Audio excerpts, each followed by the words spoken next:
इसका कोड आपको शो करता हूँ, फिर हम बाद में बात करेंगे एमडी और एलजी बेसिकली है क्या। ठीक है, तो चलिए चलते हैं विजुअल स्टूडियो कोड की तरफ। तो अब आप देखोगे तो जो मैंने टेलविन कंटेनर विजुलाइजर बनाया है वो बेसिकली किससे बनाया हुआ है। तो आप देखोगे कि यहाँ एक कंटेनर बना हुआ है। ठीक है, तो ये सब टेलविन सीएसएस है और ये वो वाली चीज है जिसमें हम टेलविन सीएसएस को फीडन के थ्रू इंस्टॉल किया था।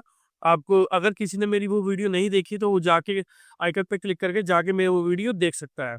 ठीक है, अब बात कर रहा हूँ कि ये हमने बनाया कहते हैं। तो आप देख सकते हो मेरा कंटेनर है। ठीक है, और मैंने कुछ अलग अलग चीजें यूज करी हैं जैसे क्लास में एलजी और एमडी जो मैंने आपको बताई थी। तो बेसिकली ये क्या होती है, डेस्कटॉप क्लासेस हैं, तो ये एरी टेलविन की ब्रेक पॉइंट है। ठीक है, तो आप यहाँ देख सकते हो।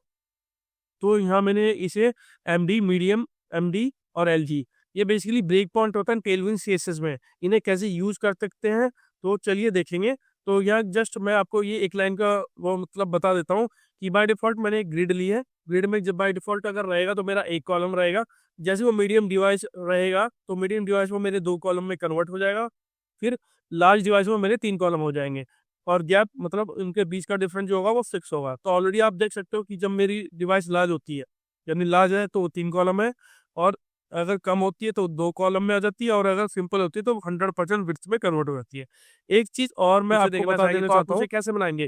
तो पहले ट्रेडिशनल सीएसएस में क्या होता था, हम मीडिया क्वेरी का यूज करते थे जिसमें हम अलग अलग रेजोल्यूशन के हिसाब से उन्हें ऐड करते थे। लेकिन जैसे जैसे टेलविन सीएसएस की अलग अलग बुट स्टेप आती गई तो उसमें क्या है उन सब की चीजें ऐड होती है। ठीक है, अब बात कर लेते हैं ब्रेक पॉइंट के बारे में। तो ब्रेक पॉइंट वही है जो आपने अभी देखा था एमडी और एलजी। तो बेसिकली ये जो मैंने आपको एमडी और एलजी दिखाया दरअसल ये टेलविन सीएसएस के ब्रेक पॉइंट है। तो अब ये तो इन ब्रेक पॉइंट से इनका रेजोल्यूशन कैसे डिसाइड होता है, तो आप यहाँ देख सकते हो कि मेरे पास इसमें 5 ब्रेक पॉइंट है बाय डिफॉल्ट। ठीक है, तो आप देख सकते हो ब्रेक पॉइंट प्रीफिक्स है। ठीक है, तो ये बताएंगे टेलविन सीएसएस को कि किस ब्रेक पॉइंट के लिए हम कौन सी सीएसएस यूज कर रहे हैं। ठीक है, तो आप देखते हो मिनिमम विड्थ है।